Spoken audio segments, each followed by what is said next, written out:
right, well, here we go again. A little bit of a theme today. We're going to do some Latin tunes. Of course, that first one was Besame Mucho, which I understand means kiss me much. It was written by a 16-year-old girl in Mexico, Consuelo Vasquez. And she had to admit that back in 1932, when she wrote this song, she had never been kissed. I would think she probably made up for that as time went on. So, Besame Mucho. But of course, the most important thing is we have a young man with us today who comes and hears the show quite often, and he's been ailing a bit. So we welcome Richard back to the fold today, and it's great to see him. So, all right, our next tune came from a movie called Flying Down to Rio. And it was Ginger Rogers and Fred Astaire. I think it was the first movie they danced in. And the whole idea was to introduce a brand new dance called the karaoke. Well, movie was a success. We got a song out of it. The dance never materialized. Nobody liked it. But little karaoke here. See what we can do with it.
Flying Down to Rio was the movie.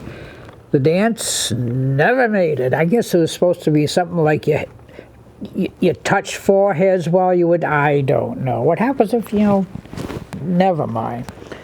Well, this next tune, I would say, especially now, is probably the most played Latin tune of all times. 1962 is written by, I think, was probably the greatest bossa nova / Latin composer of all times, and I love this name, Antonio Carlos Jobim, Antonio Carlos Jobim. And the tune he wrote in '62, it received a Grammy in 1967. And I'm sure you've all heard it. And if I can push the right buttons here. A little tune called The Girl from Ipanema. So here we go.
From Ipanema. Now that song is a song that either you know it or you don't know it. There's no faking it on that song. Well, unless you're Corey Pesatoro or somebody. And I remember many years ago, back in the dreaded wedding circuit, I remember being on a gig, playing that song. I got to the middle part, which we call the bridge, and the mind went blank. Try faking a song you can't fake. Oh boy, I don't know how I always just remember that one incident, and that was probably a number of years ago. So, nice tune, nice tune. All right, well, we're moving on now. Fellow named Irving Fields. Irving Fields was a jazz piano player from Brooklyn, yet he played down in Miami Beach. And so in 1947, he decided to write a song called Miami Beach Rumba. Miami Beach Rumba, and I guess his group recorded it, but I think I can't think of the guy's name now. A big Latin recorder back then, I think, had the big hit on it. But this is the Miami Beach Rumba.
Miami Beach Rumba. Irving Fields, he was a Jewish fellow, and Irving Fields was not his name, but he had a name about this long, and so he changed it to Irving Fields. But very, very accomplished, and nice career down in Miami Beach. Miami Beach.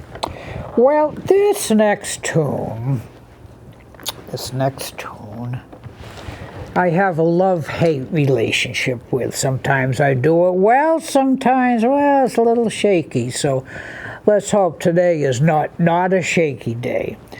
Written by the aforementioned Antonio Carlos Jobim, 1967. Now, I was on a gig down in Alabama a few years back, and Miss Ernestine came up to me and said, "Do you know a song named Wave?" She says, "Somebody asked for it." Now, I don't know if I was being checked out or not, but actually, I know it, and I played it. Didn't hear anything more about it, so that's the name of the tune. It's called Wave. So let's see if I can get through it.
Wave, okay, we got through it, son of a gun. All right, we're down close to the end of our time for our last tune. Now, this is one of my most favoritist songs I play almost all my live performances. 1962. I guess there was, I think it was a documentary or something called Black Orpheus.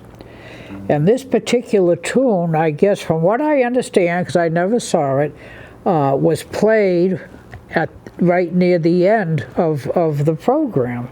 And I really like this tune, and it's called Samba de Orpheus. So let's see what we can do with this.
right, Samba de Orpheus, and we're just about the end of our time, so as usual, thank you all for watching, listening, tuning in. Thanks to Richard for coming back to us today. We missed him the past few weeks. And of course, we can't forget the big guy behind the glass, Austin Ricketts. As I've said 100 times, maybe 200 times, if I sound good, it's Austin. If I sound bad, there's probably something wrong with the instrument. So, Coach Dave saying thank you all for watching, and let's take it home with I don't know, maybe how about Samba de Orpheus? Here we go.